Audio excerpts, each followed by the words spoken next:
नमस्ते दोस्तों, books believers में आपका स्वागत है। आज हम बात करेंगे द पावर ऑफ नाउ। आपको दिखाता है कि भविष्य के बारे में चिंता करने या अतीत पर पछतावा करने में बिताया गया प्रत्येक मिनट एक खोया हुआ मिनट है, क्योंकि एकमात्र स्थान जहां आप वास्तव में रह सकते हैं वह वर्तमान है। यही कारण है कि पुस्तक प्रत्येक मिनट को उसी रूप में जीना शुरू करने के लिए व्यावहारिक रणनीति प्रदान करती है जैसा कि वह घटित होता है और आपके जीवन में और आपके जीवन के लिए 165 वर्तमान बन जाता है। बहुत ही अशांत और समस्याग्रस्त जीवन जीते हुए तथा गंभीर अवसाद के कई दौरों से गुजरते हुए एकहार्ट टॉले को सचमुच रातों रात शांति मिल गई। देर रात तक आने वाले निराशाजनक विचारों से त्रस्त होकर उसने सवाल करना शुरू कर दिया कि आखिर ऐसा क्या है जिसने उसके जीवन को इतना असहनीय बना दिया है, और इसका जवाब उसे अपने मैं में मिला, जो उसके दिमाग में विचारों की शक्ति से उत्पन्न हुआ था।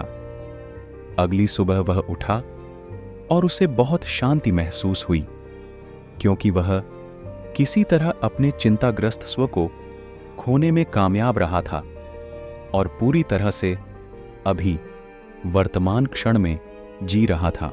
कई सालों तक कुछ न करते हुए, अपनी नई नई मिली शांति का आनंद लेते हुए आखिरकार लोगों ने उनसे सवाल पूछना शुरू कर दिया, तो उन्होंने जवाब दिए। एकहार्ट ने पढ़ाना शुरू किया और 1959 में द पावर ऑफ नाउ प्रकाशित किया, जो अंततः 2000 में न्यूयॉर्क टाइम्स की बेस्ट सेलर बन गई। जब ओपरा विनफ्रे को यह पसंद आया और उन्होंने इसकी सिफारिश की। यहां पर इससे सीखे गए 3 सबक हैं जो आपको चिंता कम करने और पछतावे से बचने में मदद करेंगे। क्या आप वर्तमान नामक इस खूबसूरत जगह की यात्रा के लिए तैयार हैं? चलिए चलें। पाठ 1, सारा जीवन वर्तमान क्षणों की एक श्रृंखला है। यदि मैं 100 लोगों से पूछूं कि वे कौन सी 2 सबसे आम बुरी भावनाएं हैं, तो उनमें से 99 लोग संभवतः अफसोस और चिंता का उत्तर देंगे। क्या आप ऐसा नहीं करेंगे?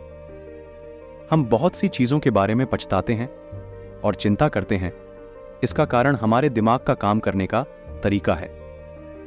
हमारे दिमाग में चेतना और विचारों की निरंतर धारा, जो हमारे दिमाग में 24/7 चलती रहती है, ज्यादातर 2 चीजों में उलझी रहती है, अतीत और भविष्य।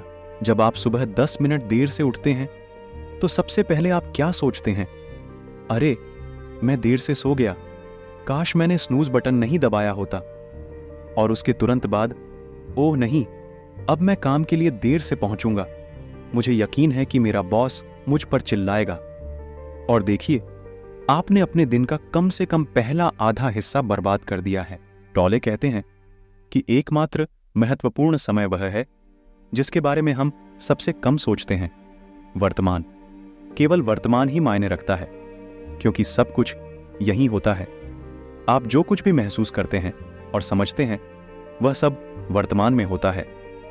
जब आप इसके बारे में सोचते हैं तो अतीत उन सभी वर्तमान क्षणों से ज्यादा कुछ नहीं है जो बीत चुके हैं, और भविष्य बस आने वाले वर्तमान क्षणों का संग्रह है। इसलिए वर्तमान के अलावा किसी और पल में जीना बेकार है। अगर आपका काम 14 दिनों में एक शोध पत्र जमा करना है, तो न तो इस बात पर पछताना कि आपने कितना समय टाल दिया, और न ही आने वाले बड़े कार्यभार के बारे में चिंता करना वास्तव में आपको वहां पहुंचने में मदद करेगा। लेकिन यदि आप पहली छोटी सी समस्या को हल करना शुरू कर देते हैं और उसकी रूपरेखा बना लेते हैं, तो उसके बाद सब कुछ नीचे की ओर चला जाता है। पाठ 2, आप जो भी दर्द महसूस करते हैं वह उन चीजों का विरोध करने के परिणाम स्वरूप होता है जिन्हें आप बदल नहीं सकते। मैं स्टोइकवाद का बहुत बड़ा प्रशंसक हूं। उनके दर्शन का एक हिस्सा यह विचार भी शामिल करता है कि एकमात्र दर्द जो आप वास्तव में झेलते हैं वह है जिसे आप स्वयं बनाते हैं। टॉले निश्चित रूप से सहमत होंगे, क्योंकि उनका तर्क है कि दर्द कुछ और नहीं बल्कि उन सभी चीजों का विरोध करने का नतीजा है जिन्हें आप बदल नहीं सकते। हम भविष्य और अतीत के बारे में बहुत सोचते हैं, लेकिन केवल वर्तमान में ही जी सकते हैं, और इसलिए हमारे पास उन दो चीज़ों को बदलने का कोई साधन नहीं है जिनसे हम नाखुश हैं। फिर हम इन चीज़ों के प्रति प्रतिरोध विकसित करके इनके बीच के अंतराल को भर देते हैं, जिसे हम दर्द के रूप में अनुभव करते हैं, चाहे वह मनोवैज्ञानिक हो या शारीरिक। जब आप क्रोधित होते हैं तो वह क्रोध आमतौर पर आपको कम तर्क संगत सोचने और कार्य करने के लिए प्रेरित करता है, जिसके परिणाम स्वरूप अक्सर स्थिति बदतर हो जाती है और परिणाम स्वरूप अधिक पीड़ा होती है। लेकिन वास्तव में यह सब आपके दिमाग में है। पार्ट 3, आप अपने मन का लगातार निरीक्षण करके और अपने विचारों पर निर्णय न लेकर स्वयं को दर्द से मुक्त कर सकते हैं। तो फिर आप दर्द से कैसे छुटकारा पा सकते हैं?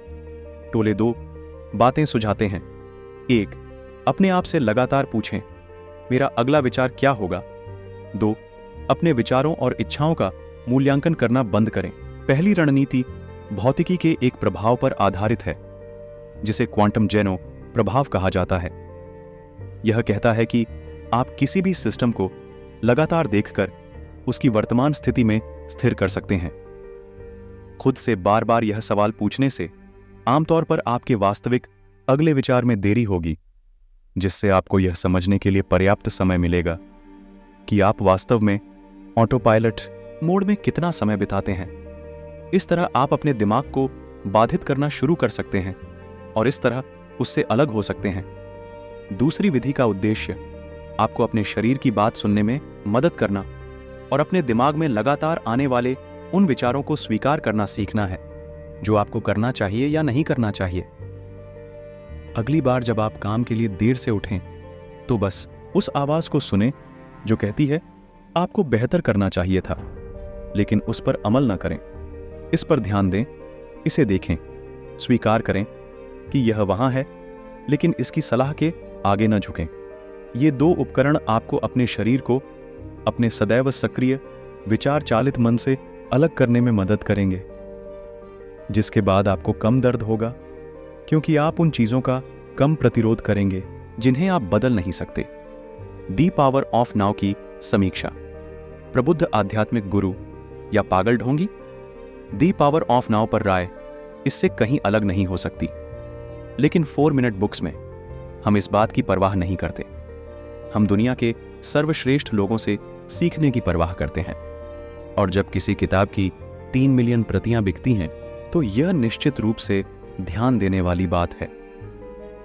मैं पहले ध्यान में नहीं था, लेकिन अब मैं हूं, और इस किताब ने मेरी माइंडफुलनेस यात्रा में मेरी बहुत मदद की है। मुझे यकीन है कि अगर आप इसे ईमानदारी से आजमाएंगे, तो यह आपके लिए भी ऐसा ही कर सकती है।